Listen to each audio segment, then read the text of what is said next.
la très haute présidence de son Excellence Brice Clotaire Oligui Nguema, président de la République, chef de l'État, chef du gouvernement, le Conseil des ministres s'est réuni ce jeudi 18 décembre 2025 à 11 h dans la salle habituelle des délibérations au Palais de la Présidence de la République.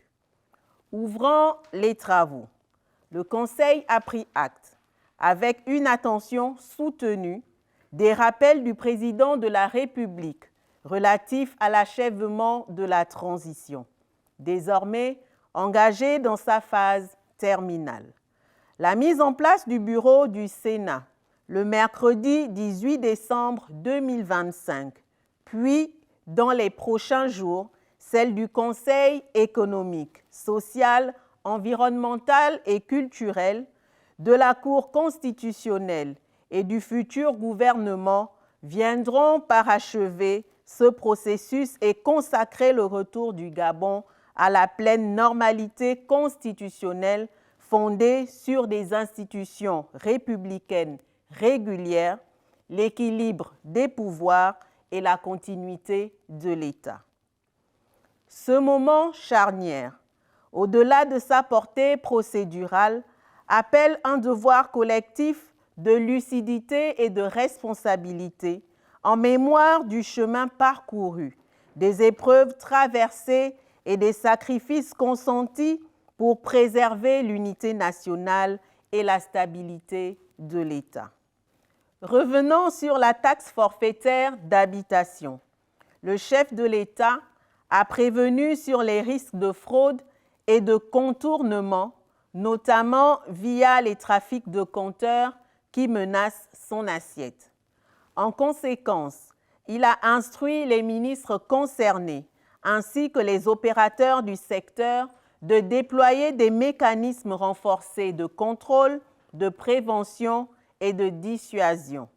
Cette réforme, essentielle pour élargir la base contributive et assurer l'équité territoriale, requiert un encadrement administratif rigoureux, transparent et socialement responsable pour atteindre ces objectifs. Il a également souhaité, voire exigé, sur la mise en place de mécanismes clairs, transparents et traçables d'affectation des ressources issues de cette taxe afin de garantir aux populations que les fonds collectés sont effectivement consacrés à l'amélioration de leur bien-être et des services publics de proximité.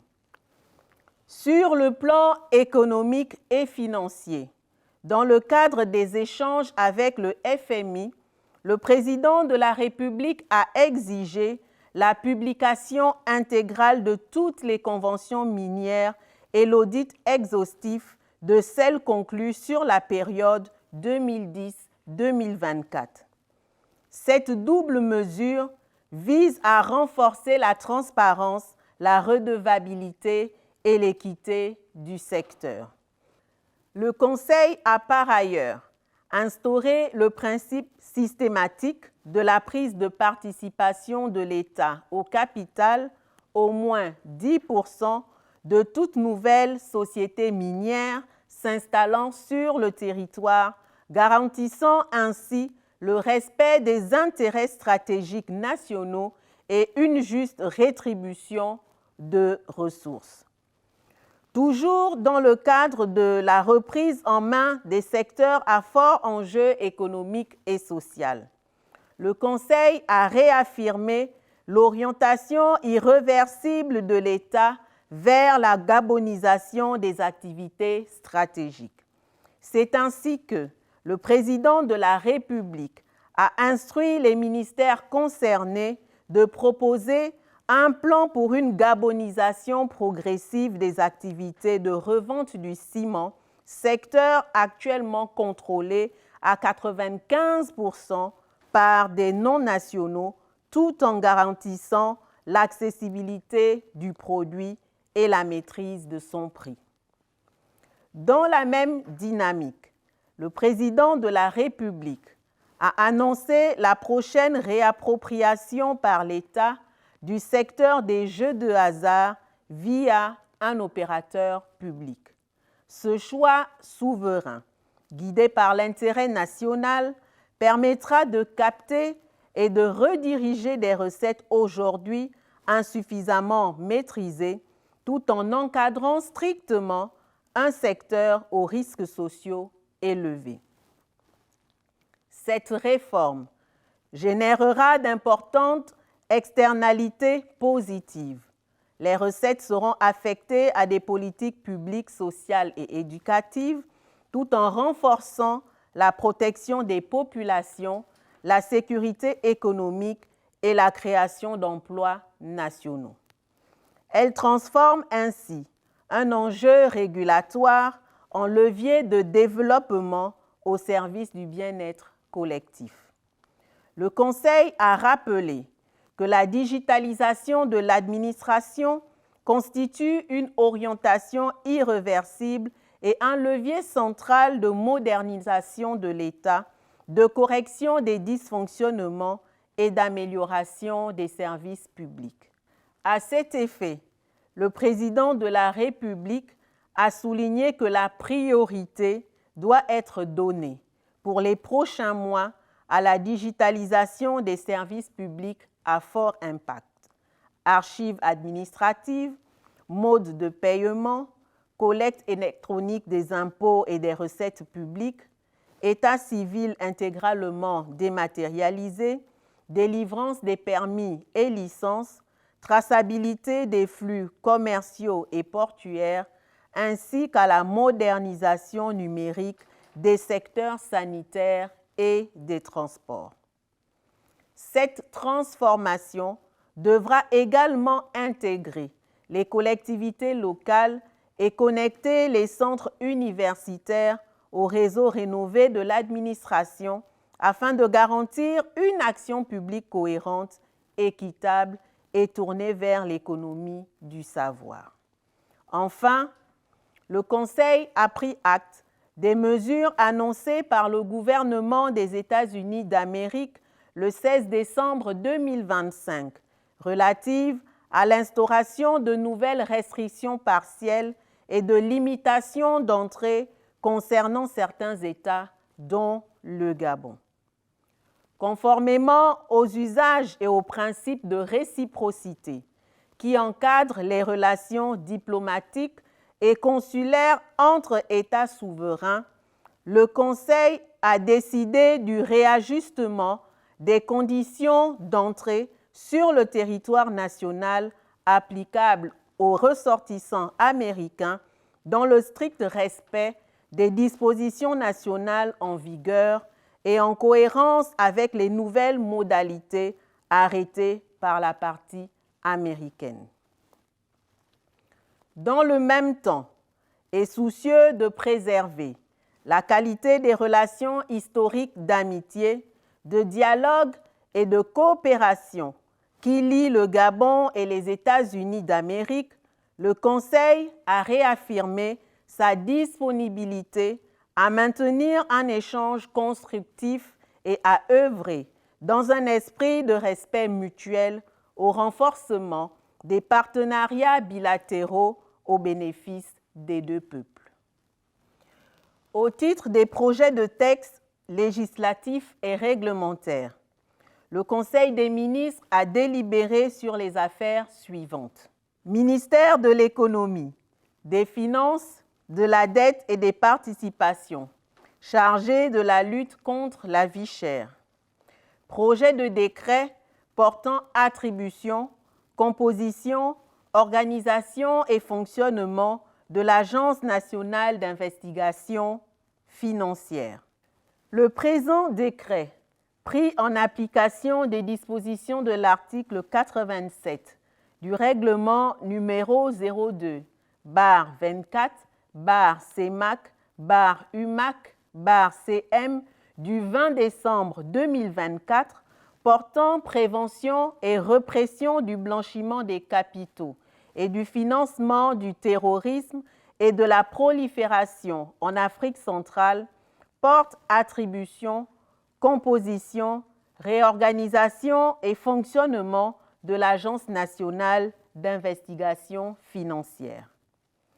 L'Agence nationale d'investigation financière, en abrégé ANIF, dotée de l'autonomie financière et d'un pouvoir de décision autonome sur les matières relevant de sa compétence, a pour mission de traiter et transmettre des informations en vue de la lutte contre le blanchiment des capitaux, le financement du terrorisme et la prolifération des armes de destruction massive. Les membres composant cette agence sont désignés par les administrations dont ils relèvent, notamment un haut fonctionnaire détaché par le ministère en charge des Finances, un magistrat spécialisé dans les questions financières, un haut fonctionnaire de l'administration des douanes spécialisé dans les enquêtes économiques et financières. Ainsi, pour son fonctionnement, l'ANIF comprend les services d'appui, les départements. Ministère de l'Éducation nationale, de l'Instruction civique et de la formation professionnelle. Projet de loi portant création, attribution et organisation de l'Institut de formation des professeurs d'école de Franceville. Projet de loi portant création, attribution et organisation de l'Institut de formation des professeurs d'école de Mouila. Projet de loi portant création, attribution et organisation de l'Institut de formation des professeurs d'école d'OIM. Les projets de loi susmentionnés sont pris en application des dispositions de l'article 95 de la Constitution, des articles 74 et 75 de la loi numéro 21/2011 du 14 février 2012 portant orientation générale de l'éducation, de la formation et de la recherche, ainsi que de l'article 41 de la loi numéro 020/2005 du 3 janvier 2006 fixant les règles de création, d'organisation et de gestion des services de l'État. Ces projets de loi créent des instituts de formation des professeurs dans 3 chefs-lieux de province et définissent le cadre légal et réglementaire qui régira la formation des enseignants de l'enseignement préprimaire et primaire afin de répondre aux conclusions relatives à la formation continue dans le rapport du dialogue national inclusif. Placés sous la tutelle du ministère de l'Éducation nationale, ces instituts sont considérés comme des établissements publics à caractère professionnel dotés d'une autonomie pédagogique, administrative et financière. Pour leur fonctionnement, ils disposent d'un conseil d'administration, d'une direction générale, d'une agence comptable, d'un conseil d'établissement, d'un conseil scientifique, d'un conseil de classe et d'un conseil de discipline. Ministère des Mines et des Ressources géologiques. Projet de décret portant suppression du Haut Commissariat chargé du projet Belinga. La suppression visée par le présent projet de décret s'inscrit dans le cadre du transfert des anciennes attributions du Haut Commissariat vers les ministères compétents, le ministère des Mines pour la coordination et le suivi des activités minières, le ministère des Transports pour les infrastructures ferroviaires et portuaires et le ministère de l'Énergie pour les infrastructures énergétiques. Le texte prévoit également le transfert à l'État, par l'intermédiaire des ministères concernés, des biens, droits, obligations, archives et engagements contractuels du Haut Commissariat. Cette réforme vise à renforcer la cohérence institutionnelle, à clarifier les responsabilités, à simplifier les procédures administratives et à optimiser l'utilisation des ressources publiques tout en garantissant la continuité et l'efficacité de l'action de l'État dans la conduite du projet Belinga. Projet de décret instituant une task force présidentielle pour le développement de la mine de Belinga. Placée sous l'autorité directe du président de la République, cette structure spéciale, administration chargée d'une mission temporaire et interministérielle, est chargée du pilotage stratégique, de la coordination et du suivi du développement de la mine de fer de Belinga ainsi que des infrastructures associées, notamment le port minéralier de Kobe-Kobe, le chemin de fer de Belinga-Kobe-Kobe et les centrales hydroélectriques. Elle dispose d'un pouvoir de coordination sur l'ensemble des administrations et entités publiques concernées et assure la cohérence entre les volets miniers, industriels, logistiques, énergétique, environnementale et sociale du projet.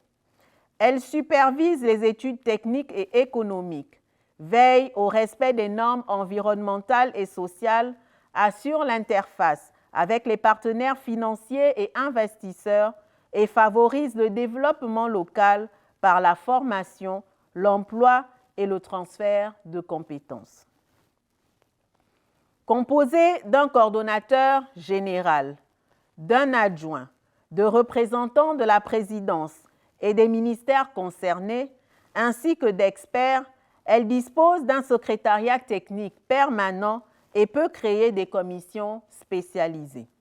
Les administrations publiques et entreprises publiques sont tenues de lui apporter pleine collaboration. Ce service public de mission rend compte directement au président de la République par des rapports trimestriels et annuels et dispose des moyens financiers, matériels et humains nécessaires à sa mission. Sa durée est fixée à 5 ans, renouvelable une fois ou jusqu'à l'atteinte complète des objectifs stratégiques assignés. Ministère du Logement, de l'Habitat, de l'Urbanisme et du Cadastre.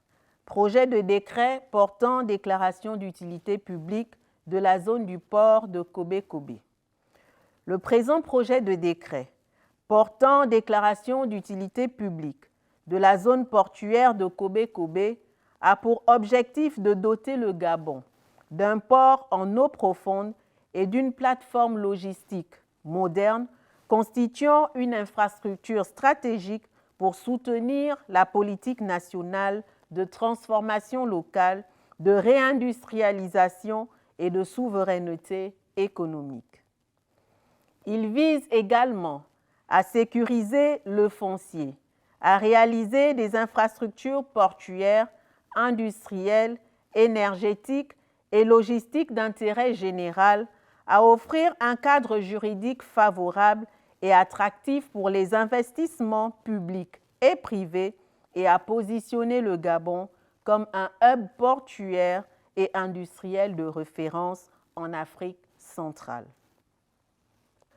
Projet de décret portant déclaration d'utilité publique d'une parcelle dans la commune de Mouila.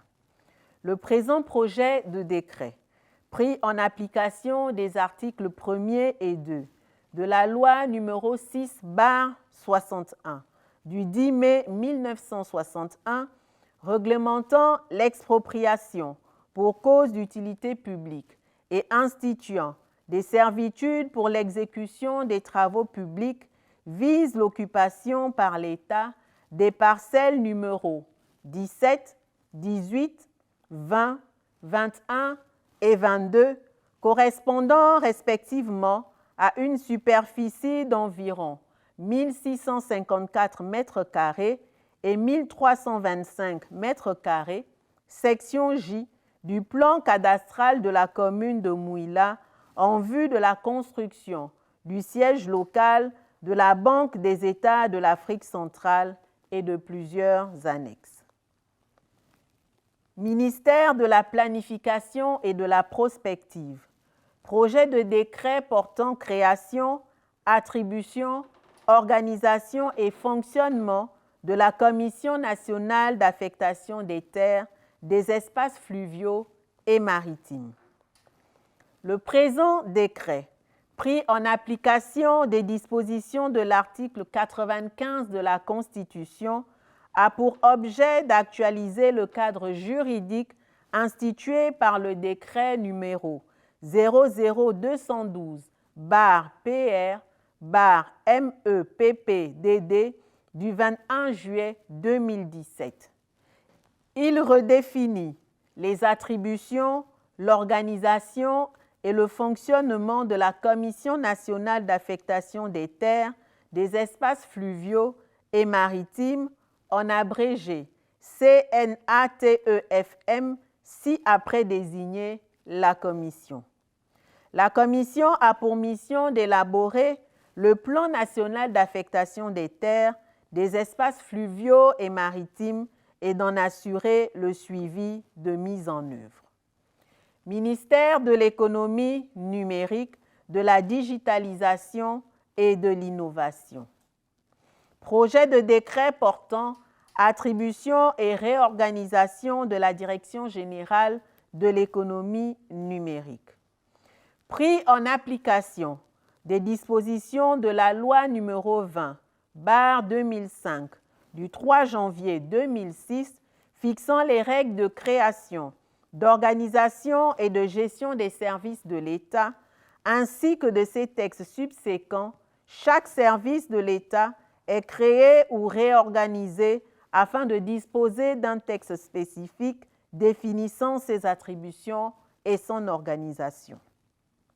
La Direction générale de l'économie numérique est chargée d'élaborer et de veiller à la mise en œuvre de la politique du gouvernement en matière d'économie numérique, de télécommunications et de nouvelles technologies de l'information en concertation avec les autres administrations concernées. Projet de décret portant création, attribution et organisation de la Direction générale du développement des infrastructures numériques et de la cybersécurité. La Direction générale du développement des infrastructures numériques et de la cybersécurité, DGDINC, compétente notamment en matière de suivi du spectre des fréquences et des radiocommunications au niveau national et international, est placée sous l'autorité d'un directeur général assisté d'un directeur général adjoint. Tous deux sont nommés par décret pris en Conseil des ministres sur proposition du ministre en charge du département parmi les agents publics permanents de la première catégorie, justifiant d'une expérience professionnelle d'au moins 10 ans dans les domaines relevant des attributions de la Direction générale. Elle comprend la Direction de la stratégie et de la planification, la Direction des infrastructures numériques, la Direction de la cybersécurité et de la normalisation. En matière de politique générale, ministère de la Réforme et des relations avec les institutions, le Conseil des ministres a pris acte du démarrage effectif des activités du contrôle général d'État, et ce, conformément aux très hautes instructions du chef de l'État et des dispositions de l'ordonnance numéro 001/PR/2023 du 29 septembre 2023, ratifiée par la loi numéro 004/2023. Ministère des Affaires étrangères, de la coopération, chargé de l'intégration et de la diaspora. Au terme de la présentation du ministre et fort du retour du Gabon dans l'Union africaine, le Conseil des ministres a marqué son approbation pour la candidature du Gabon pour un mandat de 2 ans, 2026-2028, au sein du Conseil de paix et de sécurité de l'Union africaine. Par ailleurs, le Conseil a également donné son accord aux demandes d'agrément des personnalités diplomatiques ci-après. M. Björn Kloman-Beken, en qualité d'ambassadeur extraordinaire et plénipotentiaire du Royaume de Norvège près la République gabonaise avec résidence à Kinshasa. M. Léo Trimbley, en qualité d'ambassadeur extraordinaire et plénipotentiaire de la Confédération suisse près la République gabonaise avec résidence à Kinshasa. Le Conseil a également pris connaissance de la note relative à la dégradation rapide de la situation humanitaire des réfugiés congolais au Burundi, consécutive à l'intensification des violences dans l'est de la République démocratique du Congo. Cette crise, marquée par un afflux massif des populations civiles, touche principalement des femmes et des enfants vivant dans des conditions de précarité extrême avec de graves déficits en abri, alimentation, santé et services de base.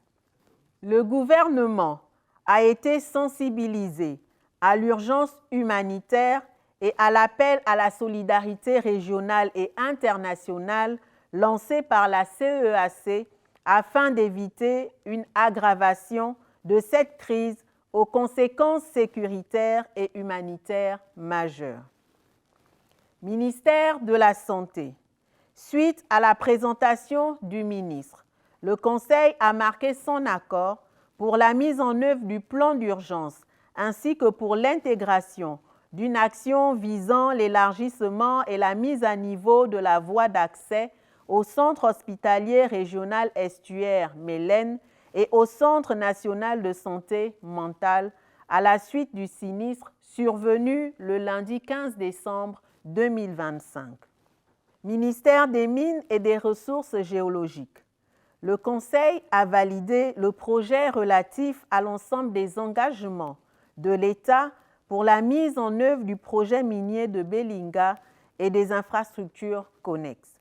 En effet, le dit projet constitue un levier stratégique majeur pour l'industrialisation, la transformation locale des ressources naturelles et le développement économique durable de la République gabonaise. Ministère de l'économie numérique, de la digitalisation et de l'innovation. Le Conseil des ministres s'est félicité des avancées et des décisions relatives au renforcement de la coopération sous-régionale en matière de gestion et d'utilisation rationnelle des fréquences radioélectriques avec ces pays limitrophes conformément aux dispositions réglementaires nationales et au règlement des communications de l'Union internationale des télécommunications UIT. Par ailleurs, le Conseil a marqué son accord à la demande d'autorisation pour le déploiement du plan d'action relatif à la mise en œuvre du registre social unique, ce conformément à l'ordonnance numéro 006/PR/2025 du 12 août 2025 portant digitalisation des caisses de prestations et de prévoyance sociale. Ministère de l'Entrepreneuriat, du Commerce et des PMI-PME.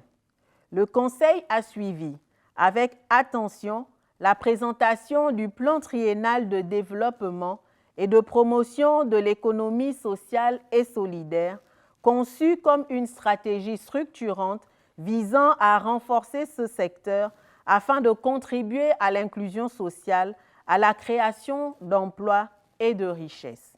Ce plan ambitionne ainsi de poser les fondements d'une politique publique cohérente en faveur de l'économie sociale et solidaire adaptée aux réalités socio-économiques nationales. Enfin, s'agissant des mesures individuelles, le Conseil a pris les décisions suivantes. Ministère de la fonction publique et du renforcement des capacités. Cabinet du ministre. Il est mis fin aux fonctions des membres du cabinet du ministre. En outre, Les responsables administratifs ci-après désignés sont suspendus de leurs fonctions jusqu'à nouvel ordre. Colonel Jonas Sambi, secrétaire général. Monsieur Élie Christian Agoma Molombo, secrétaire général adjoint. Madame Edith Kambila, directeur général de la fonction publique. Monsieur Jean Mabika, directeur central des archives et de la documentation. Monsieur Jacques Ada, directeur de la gestion des personnels et du contentieux. Madame Zenabou Mbourouba, épouse Alara, directeur du recrutement. Madame Teclaire Mekui Owono, directeur central de la communication.